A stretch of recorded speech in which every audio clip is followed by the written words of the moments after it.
Hello and welcome back to the Total Motorsport F1 Show. My name is Joe Krishnan, and we're back this week looking ahead to the Azerbaijan Grand Prix in Baku. I'm joined again by Total Motorsport's very own F1 experts, Brandon Sutton and Adam Dickinson. Welcome, guys. Let's dive right in to Aston Martin because today is the day that Adrian Newey was finally announced by the team on a huge contract. I think I saw somewhere that he's earning more than 18 of the drivers on the grid, which is quite phenomenal for a man in that job. But we all know how good he is.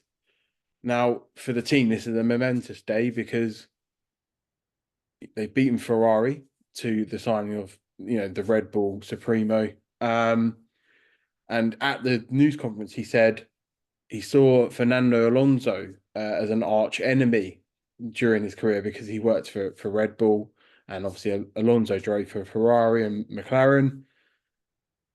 But he always wanted to work alongside him, and I think he had to make a choice between him and Lewis Hamilton. The way it's played out, he's going to Aston Martin at Silverstone. How do we see that playing out, guys? And do Aston Martin have it in them to challenge the big boys at the front finally? I think this is the best thing that they can possibly have done, really. Like I just had a quick look and 18 million, say the next best, or say another design is 1 million, then that's like the difference between Tsunoda and Norris, or Sargent and Norris in driver salary. So and I feel like Newey is that good that, he can, a driver can put your car, a few more positions at the grid, or maybe five more positions at the grid than the average. But Newey can turn it from being a back marker to a front marker. I genuinely think that. And Aston Martin, it's not the only um, investment that they've done. Obviously, they've been doing a lot of work to their facility at Silverstone, and more of that will be coming online all the time. So that goes hand in hand, and I'm sure that was a big part of Newey's decision. So, yeah, I think it kind of feels like now there's no excuse. I don't know whether Brandon disagrees, but apart from Lance Stroll, or apart from the drivers in the race day operation, it kind of feels like now there's no excuse if they're not at the front, as long as Newey's still got it. So. Yeah, they should definitely be up in that McLaren, Ferrari, Mercedes group. They should be up there. There's no reason for them not to be. They were close in 2023, and they've taken a step back this year for whatever reason. But you would expect with the personnel they've hired and you'd think they would take that step forwards again.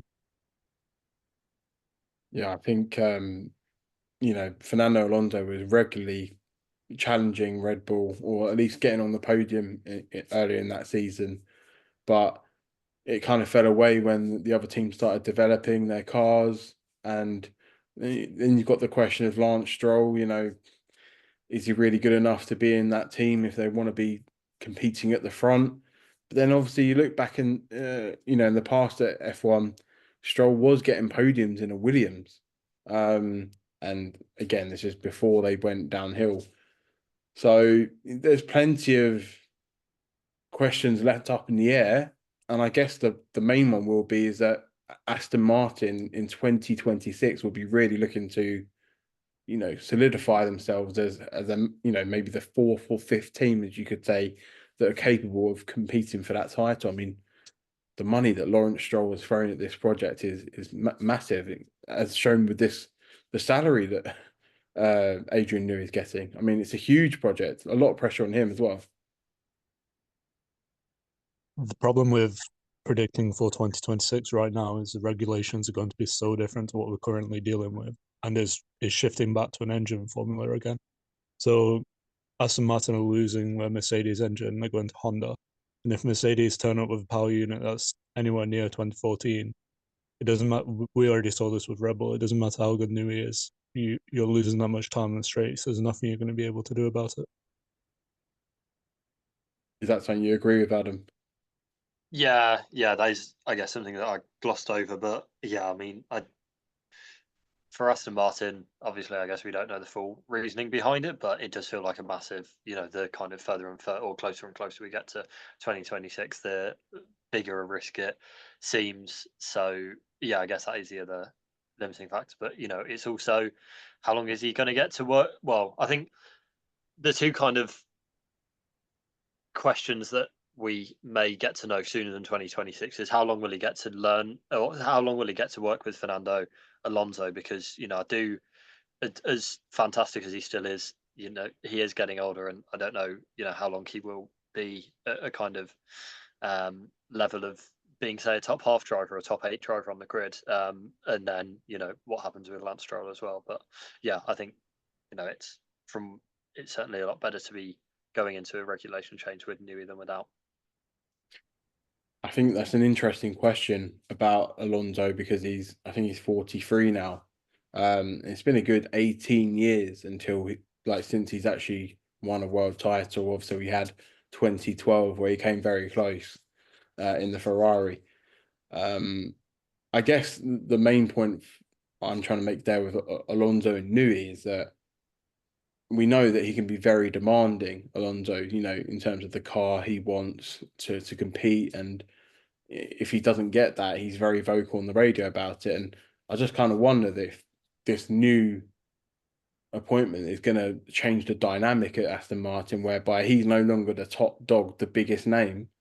And actually, it's all about Newey's project, and Alonso's got to get on board, otherwise they'll bring someone else in. I think if that was a deal you offered Alonso to bring Newey in, he would have absolutely taken it. But I also think the drivers Newey has worked with in the past, like he's worked with Senna, he's worked with Prost, he's worked with Verstappen. These people who aren't afraid to speak their mind and say and call the car what it is, as we've seen Verstappen do repeatedly this year. So I don't think he'll be too bothered about Alonso criticizing the car if it's not amazing. And Alonso seems like he's trying to move past that himself, because he's already apologized to Honda this year when they signed the deal, and he said he's looking forward to that relationship. So it seems like Alonso is sensing it is his last chance, and he is looking like he's shifting his personality a bit more. I do think Aston Martin need to have a replacement plan in place, and maybe they've got that behind the scenes like McLaren did with Piastri. But I think if you know, right now their kind of driver development program is effectively Drugovic, who will have been out of full-time racing for quite a long time by 2026 or whenever Alonso steps away, and then their W Series competitors, and Jack Crawford, who's kind of not, he was let go by Red Bull. So it's, you know, whether they targeting a, you know, current driver on the grid or what, we don't know. But I think they do need to have that in place, because I can envisage a time, you know, in the not too distant future where the piece that could be missing is a driver to go, you know, that could battle Verstappen, say, in 2026, or, you know, Hamilton, Leclerc, Norris, etc. Yeah, I do wonder if Yuki Tsunoda could be that man that they go for, you know, with that Honda connection coming in. I think he was linked before Alonso signed his new deal, and it was all hinging on whether Tsunoda was going to get a chance with Red Bull. That didn't turn out, you know, in his favour, and he stayed with RB. But I don't think that's a long-term solution. So if they don't go for a young driver, maybe that is who they consider. But that's just it's just me speculating. But yeah, speaking of Red Bull, and looking ahead to Baku, historically it's been a bit of a mixed venue. I mean, I was looking at the results earlier, and actually Verstappen has got a second place and a first place, I think, in the last 2 races. But there was a retirement, as we all remember, when he kicked his tyre on the main straight there. And yeah, it's been a bit of a mixed race for Max. And going into this particular weekend, I really feel like Red Bull need a result. It's not so long that they've been without a race win since Spain.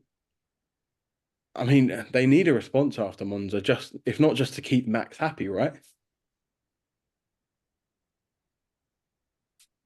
I agree with that. I think but I also think a good result at this point for Red Bull is anything within 7 points of Norris, because that means it's another race that's checked off, and it's another race gone where Norris can't close up to Verstappen in the championship. So I think if Norris finishes second and Verstappen finishes third or fourth, I think he would take that if you offered it in pre-race. But I think Red Bull have a potential to take a bit of a step forwards here. But then again, we've never seen them with a car that's uncomfortable, so it's a bit of an interesting one to figure out.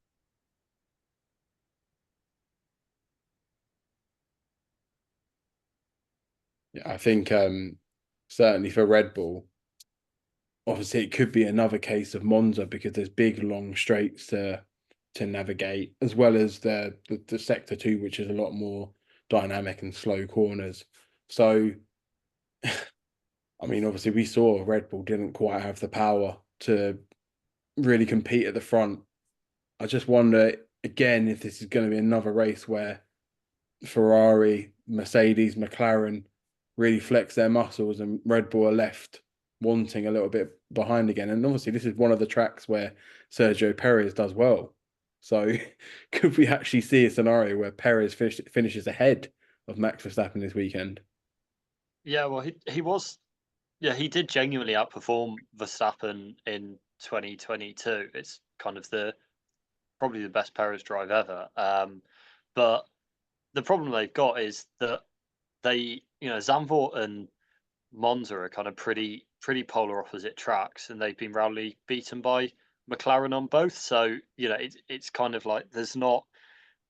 It's hard to see like what advantage Red Bull have at all over McLaren, and then at the same time, I'd say Baku is a lot more similar to Monza, especially in the kind of first two sectors. Really, it's just like right angle, right angle, right angle, right angle, slow corners. So I think it's going to be difficult for them. But the flip side is, I think for McLaren, then the kind of smoother race, the better, and especially for Norris. I think he hasn't done so well this season when there has been kind of more factors, or McLaren and Norris haven't done so well when there's been more factors at play, like Canada and Silverstone. So, and Baku can throw up absolute chaos. So it's I think that's probably the biggest threat to Norris more than well, Ferrari looked very good last time, obviously, but from a kind of Red Bull side, then I think that's what I'd be pinning a lot of my hopes on. Anything more to add from you, Brandon? Or Nothing I can think of at the moment.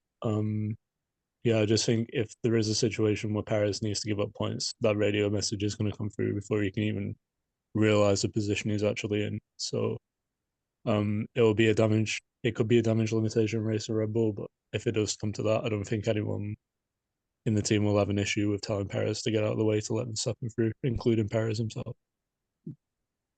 yeah, I mean, I think Perez has shown before that he's quite happy to play that team role as long as he stays in the job. How long that's going to last is anyone's guess. My personal opinion that this is going to be his last season, and without that race win so far, Baku might be one of the places. I don't know. Maybe he'll be thinking, "Oh, if I can beat Max, then that's like a small victory in itself." Um, but let's move on. We talked enough about Red Bull and Verstappen. One person we haven't spoken about on this pod yet is Ollie Bearman. Now, it's been announced that he's going to make his second debut in F1, this time for Haas. Obviously, we all remember that memorable drive in Jeddah for Ferrari on his debut, where he finished seventh. Does it make it a little bit more difficult for the Briton now that he actually has a seat on the grid? There's a bit more pressure on him to show that this is the drive that we're going to see from Bearman, a composed guy from behind the wheel, despite his young age. But now that he's got that drive next year, it could mount the pressure on him a little bit in that he has to kind of prove himself again in different machinery.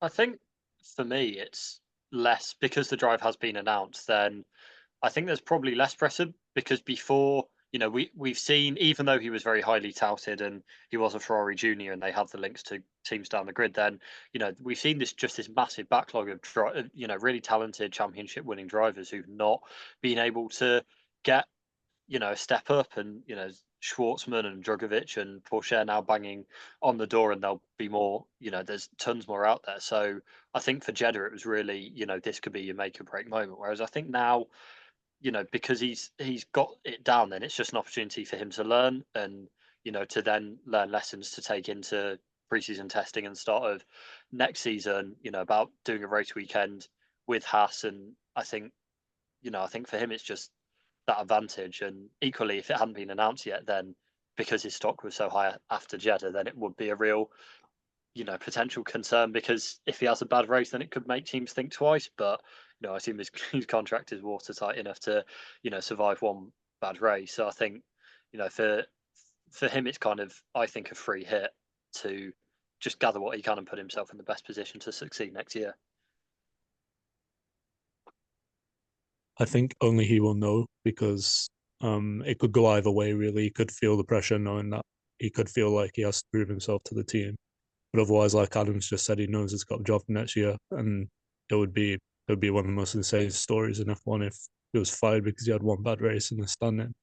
So yeah, I think I agree with Adam on it. I think he'll use it as a chance to get used to the team, get himself more familiar with the engineers and Ayo Komatsu. And yeah, it's not even like he has to prove himself against a teammate for next year, because Hulkenberg's not even going to be there. So it kind of depends on him as a person, really. But yeah, I don't think he'd be feeling the pressure. It's also not like he's got an F2 championship fight, or there's kind of anything like that he's putting aside for it. Like it's really just him. It's like a kind of free hit. He's not really leaving anything behind, but he can just go out and double his F1 experience. Yeah, I think also it's going to be interesting for Bearman again, because in Jeddah, obviously it's like a street circuit, high speed. There's every chance you can plant the car into the wall. But he looked really at home behind the wheel. And I think we'll probably see that again in Baku. So probably his main objective is just don't hit the wall. Don't cause the team any more damage this weekend. Because you don't want to start getting that kind of tag like Mick Schumacher did, and obviously Nikita Mazepin, we all know about what he was like. And obviously the man who Bearman is going to be replacing for the race, Kevin Magnussen, a one race ban. We discussed that last time, whether it was deserved or not. Now that those penalty points are being reset, I wonder if that's ethically something that F1 fans might have an issue with, because while he has served his time, he can now go rack up another 10 points without getting punished. So where do you stand on that, Brandon? I personally feel like it should be the same as when they introduced the time penalties in the Austrian Grand Prix, where you get the free limits, you get your free strikes until the first penalty, and then every limit after is another penalty. I feel like if you've been like that kind of, I mean, I know I disagreed last week and said Magnussen, the penalty wasn't like the penalty points weren't fair on him. But I think if you're in a position where you've been like a bit reckless enough to get up to 12, they shouldn't then reset. If you go and get more penalty points, then you should have to set out another race until the points from the last 12 months begin to expire. Yeah, I'd actually agree with that. I think it should be, a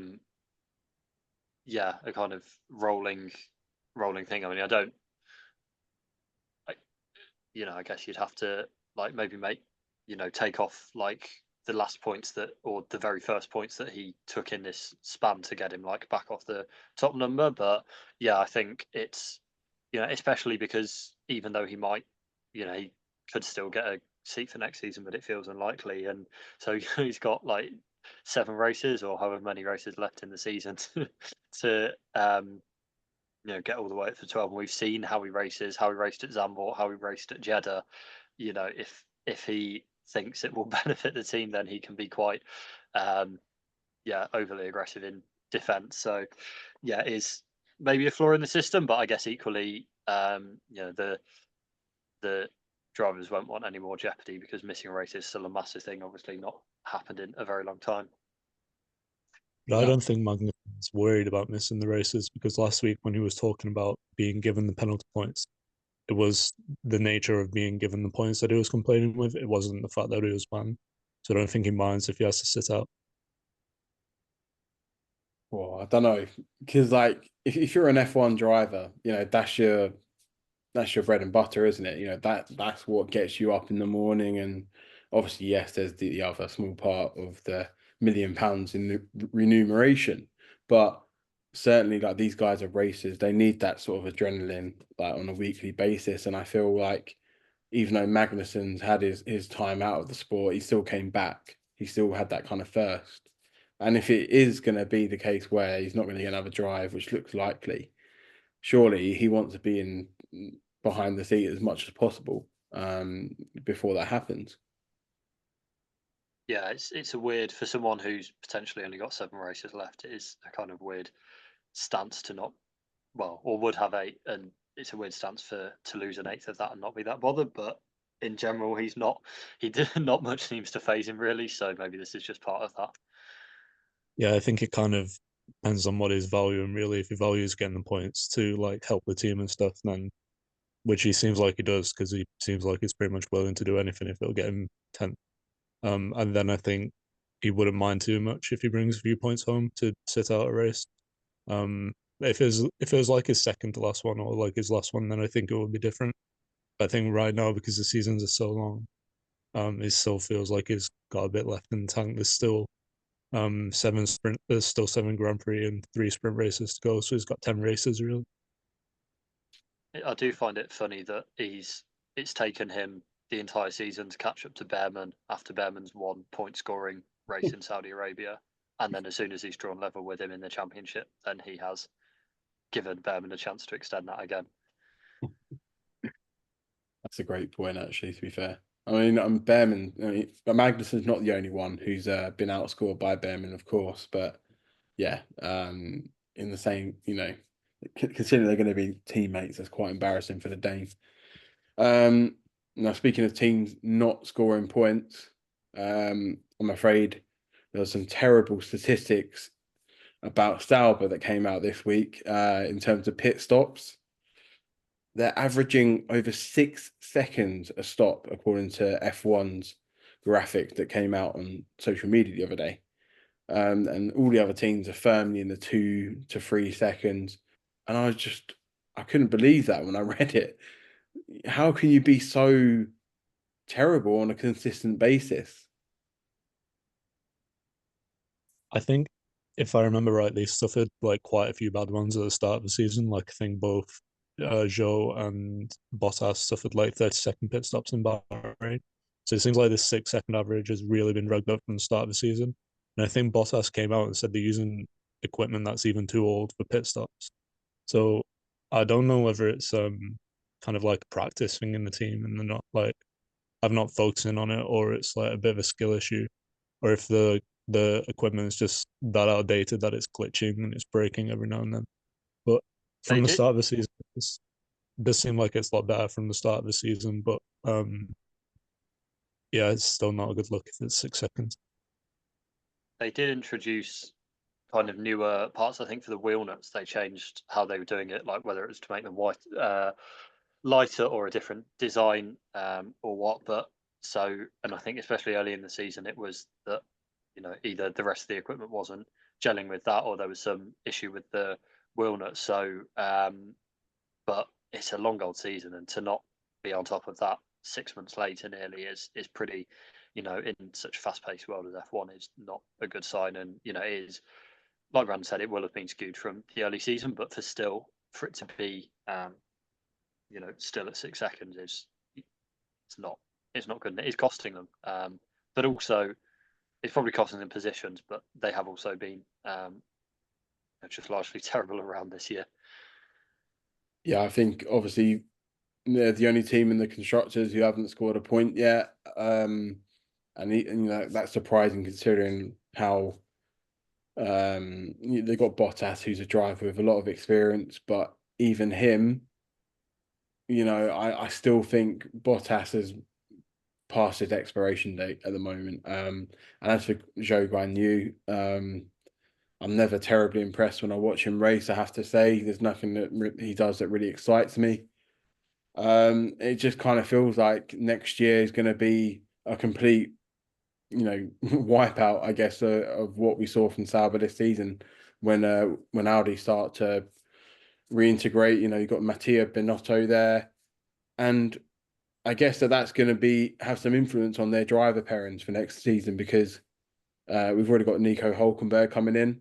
that means there's one spot left, and it looks like it's going to be a fight between Bottas and Bortoleto for that, the driver in F2. Who do you see getting that seat and why, Adam? I mean, it's difficult. Firstly, I'm surprised Porsche isn't in the conversation. Like, I'm really, really surprised that he has been the poster boy for the Sauber Academy since like pre-COVID or the start of COVID, and he doesn't seem to be anywhere near it now. But yeah, I think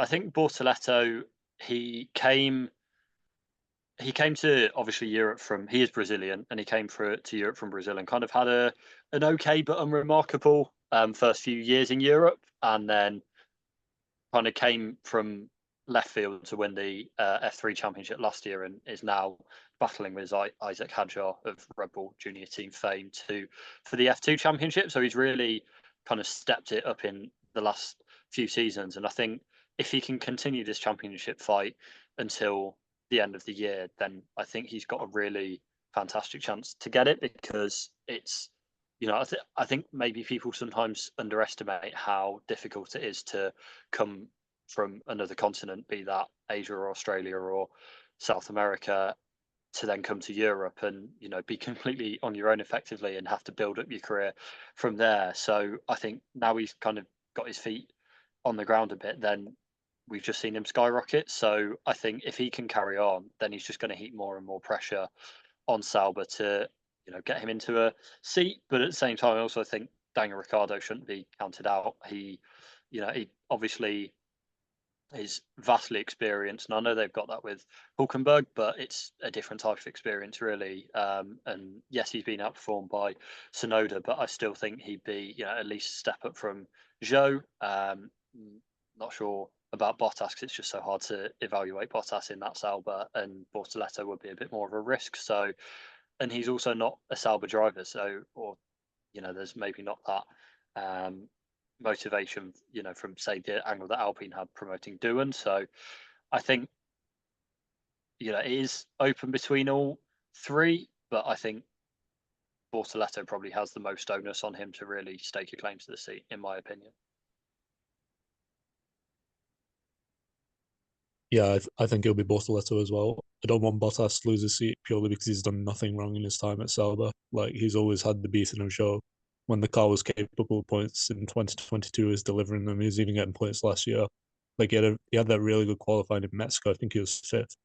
So yeah, Bottas doesn't really seem like he's done anything wrong at Sauber, but it's a very brutal sport, and he is getting old now. He's 35. So eventually, and so is Hulkenberg. Hulkenberg's a similar age. So eventually, Sauber staff, they do need to look to the future. And yeah, it does seem like Bortoleto's got the edge on them at the moment. I think everyone's linking Ricciardo to the seat, but it kind of depends on what happens with Perez at Red Bull as well. Because it still seems like Ricciardo's the one that they're leaning to for Red Bull. It doesn't seem like Tsunoda's got the nod. No one's really said anything about Lawson going to Red Bull. So I think it might, if Perez is out of his seat, then I think he will be the one looking at Sauber rather than Ricciardo. So I expect him to be next to Max Verstappen next year.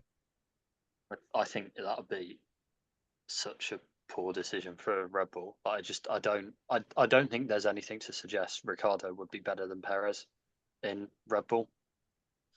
No, I agree with you as well, but like Horner seems to really like Ricciardo, I guess, based on his past record. So I don't know. Ricciardo, I think just as like a F1 sort of from a nostalgic point of view, I think it would be really quite cool to see Ricciardo and Verstappen scrapping away again. I mean, I say that, obviously Verstappen would be miles ahead. We know that. Ricciardo's way past his best, but certainly I think I'd be surprised if Horner just let Ricciardo sink away from the sport without having that chance to impress in the Red Bull. And yeah, maybe that is why Sauber would. I think they'd probably go for someone like Bortoleto, because you've already got Hulkenberg as your experienced driver, and if you want to develop a young driver for the team, or I don't know, sometimes they're a feeder team for Ferrari, aren't they?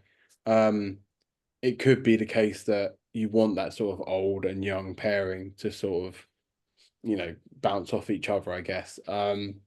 Having two experienced drivers, again, quite expensive maybe in terms of Perez or Ricciardo. They must command quite a high wage.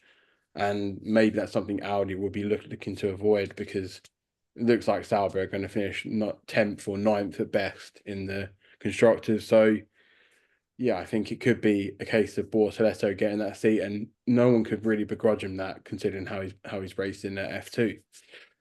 I think the only thing with Perez is he obviously would bring quite a lot of his own backing, so that would offset it. But I think with Bortoleto, maybe kind of one drawback is he's not had much time in an F1 car, and that seems to be something that teams are placing more and more importance on now. And he's not really, I think I'm not actually sure if he has had any running, but if he has, it'll be pretty limited.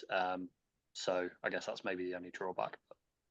But Also, I think from what I remember reading as well, it seemed like Sauber wanted to give Bottas contracts, but they only want to give him a 1-year contract, which is why he left Mercedes.